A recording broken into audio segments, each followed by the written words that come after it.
Hi everyone, welcome back to my channel. My name is Becca and today I'm going over the books that I read in March. So number-wise, March was probably my best reading month ever. I read a total of 20 books this March. And while I'm very happy that I was able to read 20 books in March, numbers aren't everything. So I do want to talk about what I read this month and what I want to change for the upcoming month. But before we dive into the books that I read, I do want to go over some stats. So as I said, I read 20 books in March. 20. 7 of those books were graphic novels.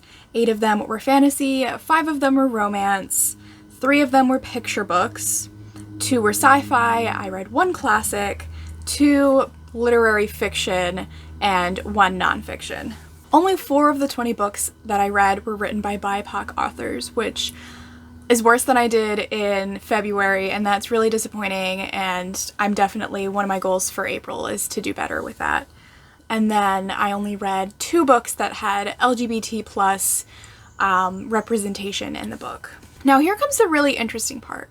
If you haven't watched either of my previous vlogs, I've been reading a lot of ebooks, and that's because I bought myself a Kindle, which I don't typically like to support Amazon, but I got a new job, which means I'm leaving the library, and because of the pandemic and library hours, I'm not going to be able to get to the library as often and read as much library books as I have in the past, so getting a Kindle where I can read books from Libby was really something that I wanted to do, especially just because reading on my phone or a tablet isn't always good for my eyes, so I got the Kindle Paperwhite where it looks like paper, so it's a little easier on my eyes. So anyway, the stats from March. I read 3 physical books, 3 audio, and I read 16 ebooks. 16. Now, you might be like, well, that adds up to more than 20. Sometimes I listen to audio and read physical books at the same time, so that's why I wanted to include that, because the audiobooks that I listened to this month, I listened to them pretty in depth as well as reading, so I wanted to count them both. So, now that you have the stats, some very interesting, some quite disappointing, some kind of just like mind-blowing, I'm gonna go ahead and talk about the books that I read in March. So first up, I want to talk about the picture books that I read in March. Again, I'm not going to go into detail about why I read picture books, but I count them, and if you have a problem with that, goodbye. So the first picture book that I read in March, and a lot of these were recommendations from my library on our website. We have kind of spotlight, what do they call them? Now I can't think of them. Oh, virtual bookshelves, because obviously customers can't come into the library, and so one of them was Girl Power for Women's History Month, so I read 2 books, but this first book was a book that I've just been hearing all over the place, and I also follow the author on Instagram, and it is Anti-Racist Baby by Ibram X. Kendi. This is a board book. It was absolutely adorable. I gave it 5 stars, really loved it. Highly recommend. If you have little ones in your life in some form or another, highly recommend, or if you expect to have little ones in your life at some point, whether that is your own children or your siblings' children or whatever, I highly recommend reading this book so that you'd be able to recommend it to others in the future. Let's just talk about the actual writing style. You're like, why are you talking about writing style for a picture book? I just thought that the rhythm of the book and the rhyming just was very well done, but also being super important at the same time. I feel like that for me it would be really hard, so I assume that it's just difficult in general, so I just really commend Ibram X. Kendi for pulling off such great flow and rhyming while also having a very important subject matter. The next book that I read was Drum Dream Girl by Margarita Engel. This is a picture book that's based on the life of Milo Castro Zaldivarraga, and it's based in Cuba, I want to say. It's been a while since I read it, but it's about a girl who, because drumming is such a cultural thing where she lives, she's really interested in drumming and being a drummer herself, but drumming has been historically for boys only, and so it's just about her working really hard to be a good drummer and proving that girls can be drummers too, and it was so cute, it was so good. I really loved the artwork specifically in this book. I thought it was very well done. It was such a wonderful story, and I also highly recommend that one. And then the last picture book I read was Sophia Valdez Future Prez, and it's by Andrea Beatty. This book was really cute. It's from a series where I've only read this one book in the series, but from what I assume from this book, it's talking about like things that young people can do in their communities now and how that shows them to be like a future leader. So specifically, Sophia Valdez, she wants to clean up the garbage and the dump area that's close to her community. And so she like gathers a whole bunch of community members and she goes to people who are in charge of like community things. So like local government type of things, and basically, you know, gets this all together so that her and her community can have like a park area instead of this like large garbage dump area. And I think it was really cute. I think it's definitely like a great example of how something little that you think is little that you're doing in your community can lead to you becoming a future leader of your community or of the country. So highly recommend. It was very adorable. And those were the 3 picture books that I read in March.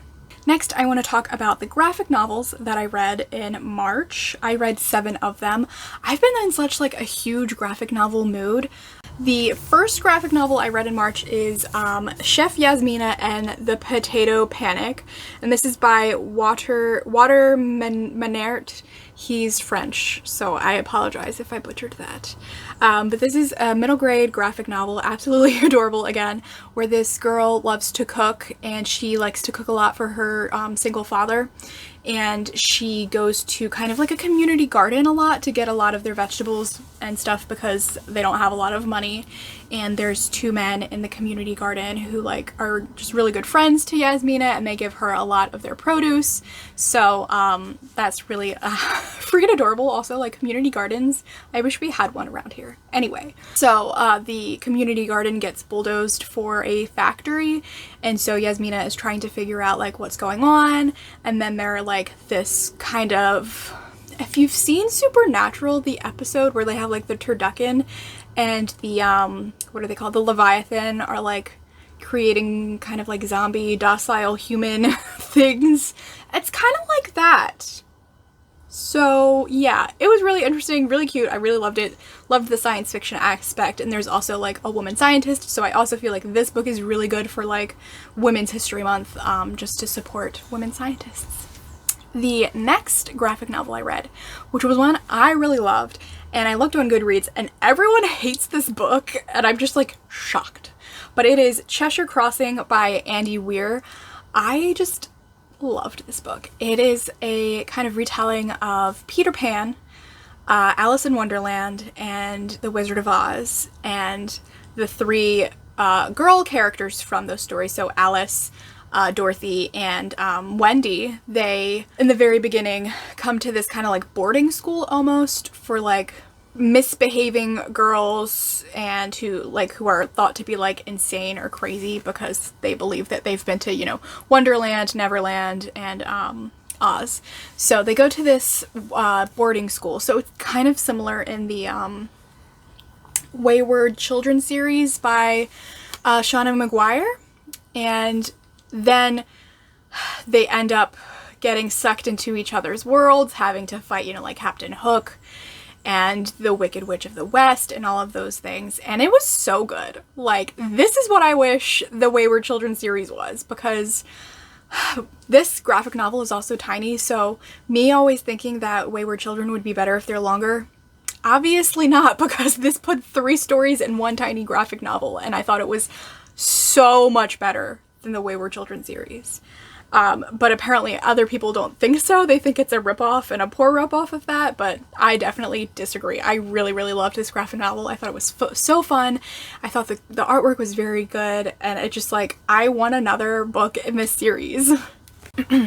The next graphic novel I read in March was Dune Volume 1, and this is the adaptation that was done by Brian Herbert. If you were to read this graphic novel without knowing anything about the original story, you'd probably be very confused. And how do I know that? Because I haven't read anything concerning the original material, and I was very confused throughout the majority of this book. I do feel like it got a little better by the end, but this book does not make me want to read the original novel. I think when the movie comes out, I'll watch that and it'll be a lot more helpful to understanding what this graphic novel is. Not that it's bad, it's just like very confusing, and I don't think it's adapted well for introducing readers to the story. So it was okay, could have been better, not really impressed. The next graphic novel I read was the adaptation of Anne of Green Gables by Mariah Marsden. I really freaking loved this graphic novel. It is so cute. The cover itself is adorable, and I've always loved seeing that, and can I just say that it makes me want to read the novel and watch Anne with an E over and over and over again. It's so, so good. I feel like the author was very true to Anne's whimsical spirit and just the spirit of the novel in general. It was just so good. I do feel like my only complaint is that she spends so much time on the beginning of Anne's life and then kind of speeds through the rest of her life at Green Gables, so I wish that there would either be another one or that she would have made it longer. The next graphic novel I read was Lumberjanes Volume 1 by Noelle Stevenson, and love it. New favorite children's graphic novel. So good, so interesting. I feel like I'm a lover of Rat Queens, and my sister pointed out to me yesterday that this is kind of like Rat Queens but for a younger age. And I agree. I mean, like, they aren't magical themselves because they live on, you know, in our world, but weird things happen, and it's a group of girls, and it's so good. I love it so much. Highly recommend if you're into graphic novels, if you're into fantasy, 100%. It's basically, the story is about a group of girls who go to this camp and weird things happen. And that's pretty much, you know, the setup of this story, and the first one was very good, and I can't wait to read the next ones in the series. The next graphic novel I read was Saga Volume 1 by Brian Vaughan, and this is a reread for me. I had read it a couple of years ago and I didn't remember a lot of it, but when I reread it I realized, like, oh, I actually did remember quite a bit of it. I really enjoyed this graphic novel series, well, the first one anyway. It is a sci-fi fantasy series where there are two people who are from different planets, so they're different species, and they're on separate sides of this war, this like intergalactic war that's been going on. And the woman was a previous, well, they were both soldiers, so they are pretty much being hunted because the like government doesn't want the people of the world seeing that if two soldiers of separate sides of the world can come together and like have a baby and be in love and whatever, then maybe this war isn't actually worth it. So I'm really excited to see where it's going, and I'm a little sad that the authors have gone on hiatus. I mean, I get it. Graphic novels are a lot of work, but I hate having to wait. And then the last graphic novel that I read in March was the Mortal Instruments Volume 1 graphic novel, which is the adaptation of the City of Bones. Is that what it's called? I don't remember. It's by Cassandra Clare. I really liked it. I really enjoyed revisiting the story in this way. If you're not a fan of Cassandra Clare's writing, I highly recommend the graphic novel because obviously you're getting more pictures than words. So I think that's a great way to consume the story either for the first time or again, if you want to revisit it. Highly recommend if you don't know anything about the Mortal Instruments. It is about this, it's a urban fantasy setting, so it's our world, and there are these beings called shadow hunters, which are basically like half angel, half human soldiers who basically fight evil. And so the series, the Mortal Instruments series, which starts off with City of Bones, is about a girl named Clary who basically finds out that she is a shadow hunter, and her mother had been keeping it from her for her entire young life. So yeah, it was pretty good. I really liked reading the graphic novel more than I liked reading the actual novel, so I definitely will continue with this series. Highly recommend. The one nonfiction book I read in March was Brown Girl Dreaming by Jacqueline Woodson. This is a memoir biography about Jacqueline Woodson and her young life when she lived in Ohio and then moved to the South. It's about experiencing racism as a Black person in the South and the kind of history of her family experiencing it. She talks about her grandfather being like one generation removed from being enslaved and how that affected his life and how it affects their life living in the South. It was very good. It's also told in verse, which I'm not a huge fan of, but I felt like it really worked in this memoir biography setting. So I really enjoyed that, and I think it's a great way to get kids to read memoirs and biographies because I frankly find them boring, and I'm sure that they do too. So definitely recommend. I give this book 5 stars. I really enjoyed listening because I listened to the audiobook, and I just felt like she did a really good job of connecting how she consumed storytelling as a child and how she then turns that into how she tells her own story. So I just thought it was like a great way, a great form of storytelling, even if it was a true story. So highly recommend. Gave it 5 stars.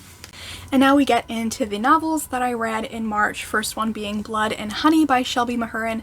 This is the second book in the Serpent and Dove series trilogy. I don't know. Frankly, I'm not going to be continuing with the series because I really hated this book. I gave it 2 stars. I was very disappointed in it. It did not go in the direction that I wanted it to, and then by the time it kind of got where I wanted it to be, the ending completely ruined it. And it's just like YA in general, like the first book really made me think that this wasn't going to be a typical YA book where it's all about drama. But the second book definitely made it that way. It was also not very thrilling. It was very boring a lot. I felt like it was kind of just filler. I won't be continuing with the series, like I said, and reading the second book is just like proves to me why I don't read series, because like the first book will like blow me away and then I'll be super disappointed and hate it because of that. So 2 stars. There was one character that we were introduced to in this book that I really liked, and I enjoyed his character and how what we learned about him in the end of the novel, and that is the only thing that is saving this book from a 1-star rating. So yeah, Blood and Honey by Shelby Mahurin. The next novel that I read in March, or I finished in March, was The Water Dancer by Ta-Nehisi Coates. This I read for my work book club, and we had our discussion at the beginning of March, but I hadn't finished it by then. But I finished it in March. I listened to the audiobook a lot while also reading, and I really enjoyed the experience. The audiobook was very good. I really enjoyed the narrator, but the story itself is just very good, very heartbreaking. Such an interesting take on an enslaved narrative. I thought that Ta-Nehisi Coates, well, he in general I think is just a fantastic writer, but I just felt like you could really understand and feel the emotion that he was trying to portray, and then also having the element of kind of like magical realism, but like kind of a magical take on the Underground Railroad, I thought was very interesting and very well done. Definitely, I would recommend this book to anyone. I think it's a great book to read, especially if you are on an anti-racist journey where you're picking up a lot of non-fiction books. I think this is a good book to pick up as well. So I highly recommend this book. Really good imagery if you're looking for like a lit fic kind of book that deals with enslaved people, but also has like an interesting like fantasy but like not fantasy aspect to it. I highly recommend this book. The next few books I kind of want to just talk about together real quick, as I vlogged the experience with all of these books pretty heavily, except for one of them, and they are all indie romances that you can read with Kindle Unlimited. So the first one is Deal with the Elf King by Elise Kova. This book I didn't hate. It definitely could have been more. It is about this village that is kind of right by the barrier for the Elven world, or the Fae world, and like centuries ago the worlds were kind of in war with each other, and then they kind of made this treaty that the Elf King would take a bride from this town that's like right on the border, and the human queen would kind of restore balance between the worlds, and she kind of has magic. And so centuries later, the human queen is kind of found because she shows some hints of magic, and for a few years now in this town there has been no human queen exhibiting magic yet, and they're getting desperate. And then eventually we find out that our main character Luella is the new human queen, and so she marries the Elf King and is trying to uncover like the true history of the human queen and the elf king, because a lot of it is kind of forgotten. So that's pretty much what the story is about. I really, I liked the aspect of like the whole mystery behind it. I didn't love the romance. I felt like there could have been a lot more to do with that. But also I do feel like the world could have had a little bit more world building. It's a very short book, so I think it could have been longer, but it was a fun novel. I really enjoyed it. I gave it 3 stars. I just wish there was more to it. The next kind of indie romance that I read was Neon Gods by Katie Robert. This book is actually not coming out until June, I think, and it is a Hades Persephone retelling, and I gave this book 2 stars. Now, the more that I think about it though, I feel like I need to give it 1 star because there's absolutely zero explanation for anything in this book. So yeah, I don't understand anything about the world and just how the whole god system works. It's just, there's no explanation for anything, and I think it takes away from the book like almost completely. The other aspect of this book that I didn't really like were the steamy scenes. I had heard before that Katie Robert, because this is the first Katie Robert book that I read, was like the spiciest of spicy indie romance authors, and I found the steamy scenes to be like super boring. Gave this book 2 stars, thinking more like closer to a 1 star. Don't recommend it at all. The only reason I kept reading is because I love a Hades and Persephone retelling. The next book I read was Don't Kiss the Bride by Carrie Cole. This was my first Carrie Cole as well. Very interesting book, as it has a lot to do with like a marriage of convenience where the girl who is 18 marries an older man so that she can have access to healthcare, which is very important because she suffers from an eating disorder among a lot of other health problems. So like, I'm not mad at that. I did find it very interesting. The main character's mother is also a hoarder, and I found that part really interesting. What I found kind of lacking was the actual romance. It was a little slow. It was a little boring. This book also was like too long, way too long, and by like the last fourth of it, I was like, okay, this could have been tied up already. So I didn't love the ending. I'm kind of like still just, I don't know about the age gap romance. I don't know how I feel about that because like she was going through a lot, and did he take advantage of that? I don't know. I don't know. So anyway, I gave it 3 stars. It was just fine. The next indie romance was for another vlog, and this was The Summoning, which is the first book in the Vampire Trials by Storm Song. I'm not going to go into detail about what this book is about because it's kind of a lot, and so definitely check out the vlog if you're interested in it because it is an amalgam of a whole bunch of different things, and I can't explain it to you in a short amount of time. This book I also gave 2 stars, probably would knock it down a bit, but I want to support this indie author. The main issues I had with this book were, first, the romance was kind of dumb. It wasn't very good, it wasn't very well developed, and it was just very awkward. It could have been done a lot better. Another reason I really didn't like this book is that every single time an emotional scene happened, or something dramatic, or something sad, or even happy tears, every freaking character had tears streaming down their face. Every single time.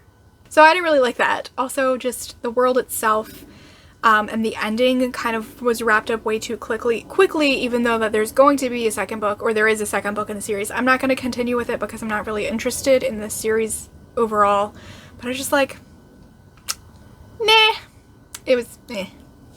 And then the last book of this Kindle Unlimited series, if you will, was Heart of the Fae by Emma Hamm, which is a Beauty and the Beast retelling that is set in more of a kind of traditional Irish, Scottish, pagan kind of setting and characteristics. I really liked it. I gave it 4 stars. The only thing I didn't like is that the slow burn romance was like a little too slow burn. So I didn't love that. I thought it was very interesting. I think I definitely would continue with this series. I think it's only supposed to be a duology, which that makes me very excited because I hate series, as I've already explained, so having a duology is a little less intimidating. So I might continue with the series soon. I really enjoyed this. I feel like it was kind of like 50-50 true to the Beauty and the Beast original story, which was completely fine. I liked what Emma Hamm took from it and how she like made it into this like pagan type of Beauty and the Beast retelling. I thought it was very interesting. I thought like the Beast's kind of, you know, like his beast appearance was a very interesting take on the original story. So I mean, I recommend if you like fantasy romance, if you like Beauty and the Beast retellings, I definitely recommend this book. That was my last book of the like Kindle Unlimited series that I did, and I think this one was probably the best out of all the ones that I read. Alright, only 2 more novels left to talk about, and first I'm going to wrap up Emma by Jane Austen, which I read with Jessica for a buddy read. I'm going to go ahead and put her information down in the description box. Really enjoyed doing a buddy read, and definitely really loved Emma. This was my 3rd Jane Austen, and I don't want to say it's my favorite because I still really, really love Pride and Prejudice, but it's very close. It might even be a tie. I don't know. It's funny because I hear a lot of people say how they don't like Emma, but I really loved the flaws of her character and how she like learns them and becomes a better person by the end of the book.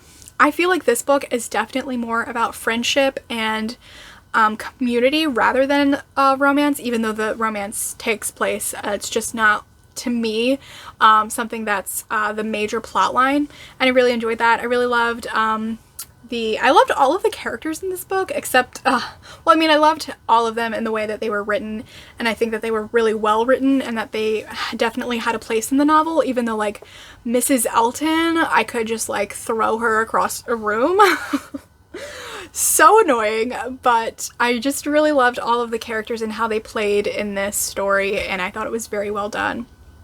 I really loved Emma's character, and I loved her romance with Mr. Knightley, even though, like I said, it wasn't at the forefront. It was still very well done, and I really enjoyed it. So I'm definitely giving this book 5 stars, and I will say that it's probably the best book that I read in March.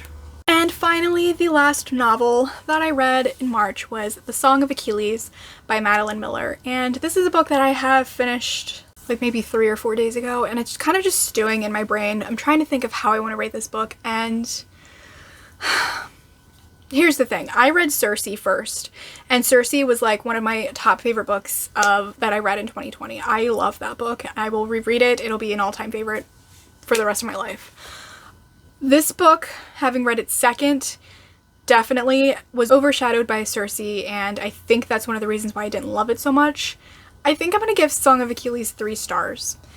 I liked it. I thought it was a good book. I love Madeline Miller's writing style. I think she's a very great writer. She captures the reader's attention, and she has such simplistic writing, but it's still very beautiful. And so that's definitely one of the things that I really enjoy about this book, because it like just grabs you right away. I didn't want to stop reading this book. Like, it was very good. I think what makes me not like this book as much is the fact that it centers on war so heavily, and I don't like reading about war at all. I love that the story is being told from Patroclus, from his perspective. I think that is such a great way to tell a story that you don't want it to be about war, even though it's about like a war. So I think that was a great, like a very smart way for her to tell this story, and I loved the romance between Patroclus and Achilles. I thought it was very well developed. I'm gonna assume that most people know what happens to Achilles, like, so if you know what happens to Achilles. I think the ending just came about too quickly for me. The conclusion, the satisfying part of the ending, it came too quickly. Like when it happened, I was like, oh, there's no more? Oh, okay. Like, the difference between Circe and the Song of Achilles for me right now, I feel like Circe is quiet. Not Circe the character, the book, is a quiet book. Like, yes, there are a lot of hectic and dramatic things that happen, but it's a quiet book to me. Like, that's how it felt. And then Song of Achilles is much louder. There's a lot more going on because there's the war. I don't want to say there are more characters, but I feel like there are more characters more often. And so, like, I just really enjoyed Circe for that reason, because that's the kind of book that I like and this kind of person I am. So Song of Achilles, definitely for that reason also, is not my favorite. I can't love it because of the war aspect. Like, I knew it was about war, but I can't like it because it's about war. So you might think that's dumb, and then, like, why would I read it? But I still really enjoyed it. So I don't know that I'm gonna rate this book. I'm leaning towards a 3-star, but maybe closer to a 4-star because I still think it was very well done. That's kind of how I feel about it, you know. I know this is a beloved book, and I completely understand why. It just, not that it's not good or it's not worth the hype, it's just for me personally and what I enjoy, it's not for me. So those are the books that I read in March. Like I said, I read 20 books, and that's freaking awesome. But I didn't read as many books that I loved. I feel like a lot of them were kind of filler, which sounds kind of bad, but I don't mean it in a bad way. Like, 20 books were good. The majority of the books I really liked. I just want, I think, the next month, April, to be filled with more books that are meaty, like have a lot of depth and just a lot to them. So that comes to what I want to change. I also want to change the amount of diversity that I'm reading in April. I'm definitely going to be reading less books in April. I can already tell that. I'm starting a new job like the second week of April, and so I'm going to have a lot on my plate and I'm not going to pressure myself to read as many books that I read in March. For the past couple of months, I've been like, every month I want to add one more book to my goal. So my goal for February was to read 15 books, so in March I wanted to read 16, even though I ended up reading 20 instead, but I'm not going to try to read 21 books in April because, again, I'm starting a new job and that'll be impossible. So my goal is definitely to read books that have more meat, more substance to them. So that is my March wrap-up. 20 books. Whew, that's a lot. I hope you enjoyed this video. If you did, please give it a like, and don't forget to subscribe to my channel. It would mean a lot to me if you would support my channel. Thank you so much again for watching this video. What were your favorite books that you read in March? Have you read any of these books? What do you think? Do you disagree with me? I would love to know in the comments below. Alright, I'll see you in a new video soon. Bye!